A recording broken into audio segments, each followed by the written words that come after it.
Bonjour et bienvenue à nouveau sur Hard Reset Info. Dans cette vidéo, je vais vous montrer les premières choses à faire après la configuration sur le Sony Xperia 1 Mark VII.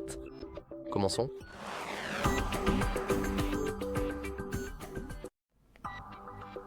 Ce téléphone vient tout juste de subir une réinitialisation complète. Tout ici est neuf et la configuration vient d'être effectuée. Si vous voulez savoir comment j'ai fait la configuration, vous pouvez toujours chercher cette vidéo sur notre chaîne. Quoi qu'il en soit, je peux commencer tout simplement par aller dans les paramètres et changer une petite chose, à savoir l'affichage, et je vais augmenter la durée de veille, car par défaut, elle est d'1 minute. Je vais l'augmenter à 5 minutes, car j'aime beaucoup parler et ça m'agace vraiment quand mon écran s'éteint au hasard. Donc ce n'est pas vraiment une partie du tutoriel officiel. Le tutoriel commence maintenant. Et nous pouvons commencer tout simplement par nous connecter au Wi-Fi. Maintenant, se connecter au Wi-Fi est quelque chose de très simple et de très nécessaire, car plus tard nous vérifierons également les mises à jour logicielles et nous connecterons à des comptes Google, et pour cela, nous devons avoir une connexion Wi-Fi. Alors allons dans la section Internet et nous pouvons rechercher le réseau que nous souhaitons. Pour moi, c'est celui-ci, donc je vais cliquer dessus et maintenant je vais entrer son mot de passe.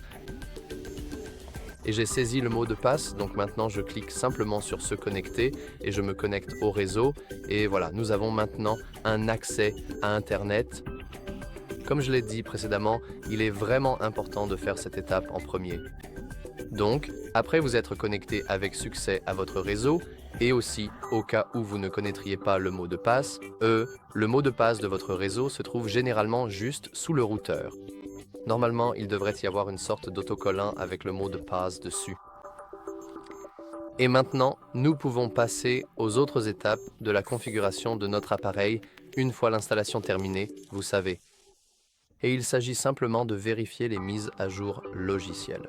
Nous pouvons facilement le faire en faisant défiler tout en bas dans les paramètres, puis en allant dans Système, puis Mises à jour du système. Et comme vous pouvez le voir, nous avons la possibilité de savoir que notre appareil dispose déjà des dernières mises à jour système disponibles, donc c'est parfait. Maintenant, on pourrait aller dans Applications, mais comme vous pouvez le voir, cela ne vérifie que les applications Sony, pas toutes les applications. On pourrait maintenant aller sur Google, juste ici, et se connecter à notre compte Google, mais on peut en fait faire d'une pierre deux coups et simplement cliquer sur le Play Store. Ici, nous allons cliquer sur se connecter, puis ajouter notre compte Google ici. Je vais donc maintenant saisir mon compte Google.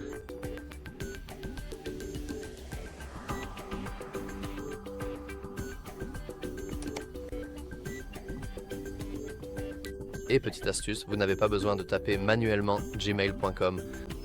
Ceci suffit largement et l'extension gmail.com sera ajoutée automatiquement. Je vais maintenant saisir le mot de passe de mon compte Gmail. Et maintenant, il me suffit de cliquer sur Suivant. Nous pouvons maintenant configurer qui utilisera l'appareil. Par défaut, c'est réglé sur J'utiliserai cet appareil et c'est probablement l'option que vous souhaitez sélectionner. Si vous souhaitez configurer Family Link et donc un contrôle parental très basique, vous pouvez cliquer ici puis appuyer sur Suivant. Mais pour les besoins de ce tutoriel, qui devrait être le cas le plus courant, je vais cliquer sur « J'utiliserai cet appareil ». Je dois maintenant accepter de simples conditions d'utilisation. Je vais fermer cela et maintenant nous pouvons choisir si nous voulons sauvegarder les données de l'appareil. Maintenant, comme l'espace sur notre compte Google est limité et que nous avons beaucoup de téléphones à disposition, je vais décocher cette option. Mais pour la plupart des utilisateurs, comme vous qui regardez cette vidéo, vous voudrez probablement garder la sauvegarde activée, juste au cas où. Je vais donc appuyer sur « Accepter ». Et maintenant, nous pouvons revenir sur notre Play Store et configurer le Play Store lui-même. Comme vous pouvez le voir, cela m'a en quelque sorte éjecté, ce qui est intéressant. Ah non, ce n'est pas le cas. Ici, nous avons les applications de base que le Play Store va essayer de nous proposer. Maintenant, si vous regardez de près, vous verrez qu'il y a en fait beaucoup de choses inutiles ici, et il y en a tellement que vous n'en utiliserez probablement aucune. Donc, nous pouvons décocher toutes ces applications puis sélectionner uniquement celles qui nous intéressent. Par exemple, Xiaomi Home, pourquoi voudrais-je l'avoir sur mon téléphone? En fait, je n'en veux pas. Donc, à la place, sélectionnons simplement les choses qui nous intéressent. Je vais activer Google Wallet et YouTube Music. Google Drive est aussi plutôt bien. Keep est pratique pour les notes. ChatGPT est assez courant maintenant. L'enregistreur vocal est extrêmement utile et Spotify pour écouter un peu de musique. Maintenant, nous pouvons cliquer sur Installer, mais bien sûr, vous pouvez simplement passer cette étape avec le bouton à gauche. Nous voulons maintenant vérifier nos achats instantanément. Nous pouvons choisir soit le mot de passe, soit les données biométriques. Nous allons passer aux données biométriques, mais pour l'instant, je vais rester avec le mot de passe. Et maintenant, il faut saisir à nouveau le mot de passe de votre compte Google. Après avoir saisi votre mot de passe, il vous suffit d'appuyer sur « Terminer ». Vous pouvez aussi activer les recommandations locales dans Google Play. Cela compte vraiment, et c'est simplement une question de préférence. Je vais choisir « Non, merci ». Et maintenant, Google Play est installé avec succès. Bien sûr, je pourrais vous dire « Et maintenant, vous pouvez aller dans la recherche et installer toutes vos applications ». Mais c'est assez explicite. Par exemple, si vous utilisez Facebook, il vous suffit d'aller ici, de chercher Facebook et de l'installer. Ce n'est pas compliqué. Mais ce que je peux vous montrer, c'est d'aller sur votre icône en haut à droite, puis vous pouvez aller dans Gérer les applications et l'appareil. Vous pouvez aller dans Gérer, et ici vous avez toutes les applications que vous avez actuellement installées. Nous pouvons passer de cet appareil à mise à jour disponible, et de cette façon, nous pouvons voir toutes les applications qui ont une mise à jour qui n'a pas encore été installée. Donc, par exemple, nous pouvons vérifier notre YouTube ici, et si nous cliquons sur ce bouton, nous lancerons l'installation de la dernière mise à jour. Nous pouvons faire la même chose pour chaque application que nous avons sur notre téléphone. Mais je vous conseillerais de ne pas décocher cet appareil. Non, d'accord, laissez tomber. Vous ne voulez pas décocher cet appareil. C'est uniquement dans le cas où vous avez plus d'un appareil. Voilà, c'est tout pour installer et mettre à jour vos applications les plus récentes. Maintenant, nous pouvons passer à quelque chose de plus basique, comme la biométrie. Si vous avez fait attention, vous auriez remarqué que j'ai déjà configuré un verrouillage par code PIN auparavant. Je peux même vous montrer. Si je vais dans l'écran de verrouillage, vous verrez qu'il y a bien un verrouillage par code PIN. C'est assez basique, de 1 à 6, rien d'intéressant. Mais il est tout de même important de le changer si vous ne l'aimez pas. Et vous pouvez facilement le faire en faisant défiler vers le bas dans les paramètres, en allant dans Sécurité, puis dans ce verrouillage par code PIN. Maintenant, nous pouvons ressaisir notre code PIN actuel et nous pouvons toujours choisir quelque chose de différent. J'aime vraiment le schéma, donc je vais vous montrer le schéma. Maintenant, nous devons utiliser le schéma. Je vais choisir une forme en L simple. Appuyons sur Suivant et refaisons-le. Et maintenant, nous avons changé notre verrouillage d'écran. Comme vous pouvez le voir, c'est incroyablement utile, extrêmement facile et assez important pour configurer votre téléphone avec un bon mot de passe que vous pouvez retenir. Mais vous n'êtes pas obligé de vous en souvenir tout le temps, ni de le saisir à chaque fois si vous allez dans le gestionnaire d'empreintes digitales. Nous devons entrer notre mot de passe et maintenant nous pouvons suivre le processus de configuration de nos empreintes digitales, ce qui est extrêmement utile et très pratique. Donc, nous allons faire défiler vers le bas.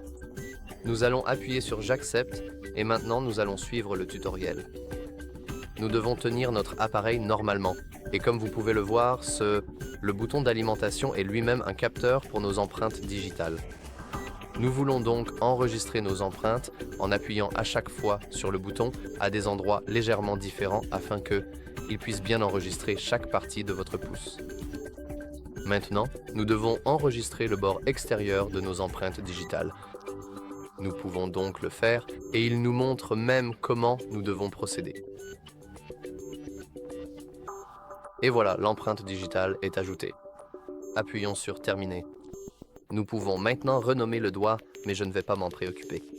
Et comme vous pouvez le voir, maintenant, chaque fois que nous verrouillons notre écran, nous n'avons plus besoin de saisir le schéma puisque nous pouvons simplement poser notre doigt et voilà, nous avons un accès rapide et facile à notre appareil, ce qui est extrêmement pratique et je le recommande vivement à toute personne qui configure son téléphone d'ajouter simplement son empreinte digitale.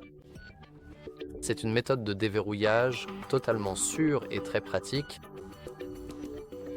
Maintenant, parlons un peu plus de la personnalisation.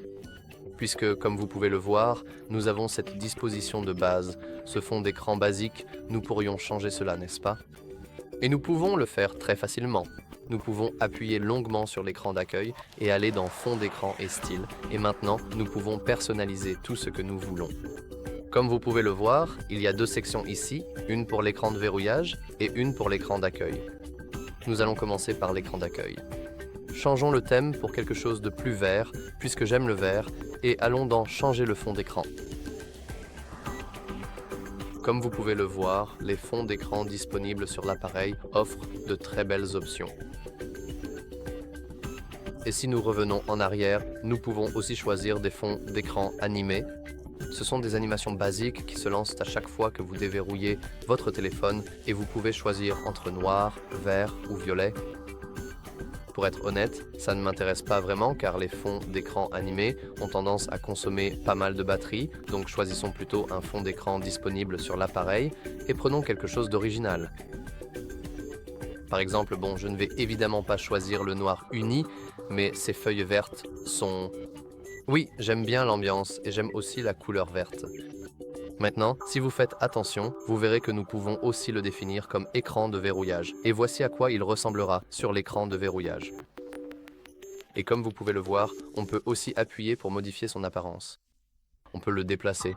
On peut faire défiler ou arrêter le défilement. Voilà à quoi ça ressemble. Je vais appuyer sur la coche. Je vais aussi définir le fond d'écran.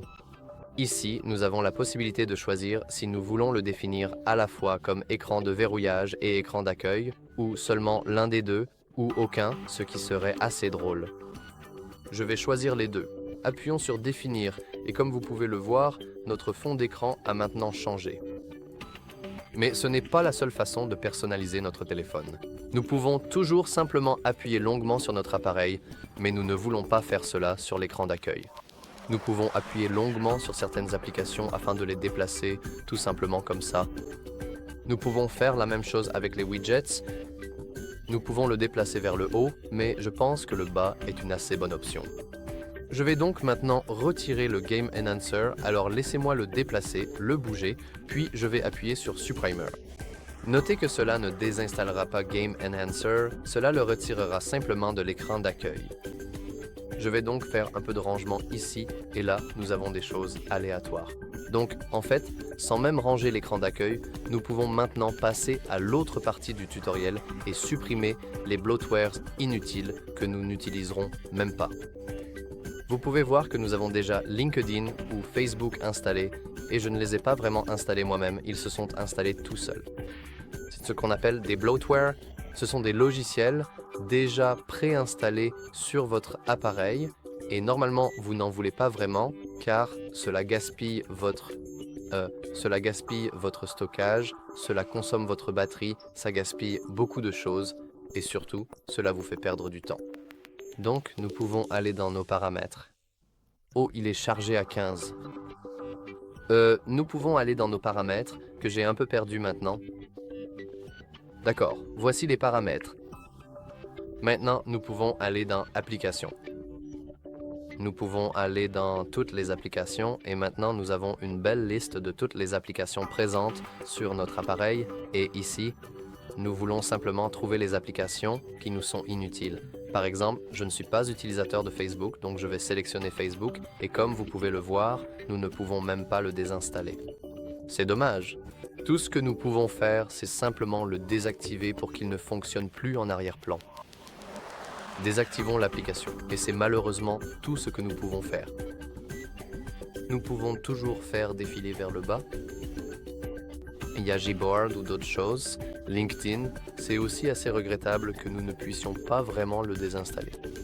Je ne comprends pas vraiment, mais le désactiver est aussi une bonne chose, puisque cela n'occupera pas tant d'espace sur votre mémoire. Et, bien sûr, nous pouvons faire la même chose pour toutes les autres applications. La plupart des applications peuvent en fait être désinstallées. Vous n'avez pas besoin de les forcer à s'arrêter ou quelque chose comme ça, mais celles qui sont préinstallées, malheureusement, ne le sont pas. Et enfin, nous pouvons optimiser les paramètres de notre batterie.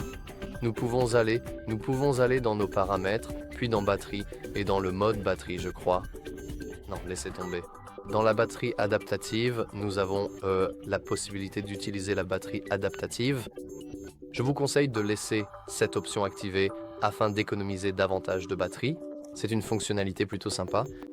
Nous pouvons toujours revenir en arrière et par exemple, nous pouvons choisir l'optimisation du traitement. C'est aussi une fonctionnalité assez similaire, vous n'avez pas vraiment besoin d'en connaître les bases. Tout ce qu'il faut savoir, c'est que cela permet d'économiser la batterie. Donc, rien ne vous empêche de l'activer et comme vous pouvez le voir, elle est de toute façon activée par défaut. Nous avons aussi la fonction soin de la batterie.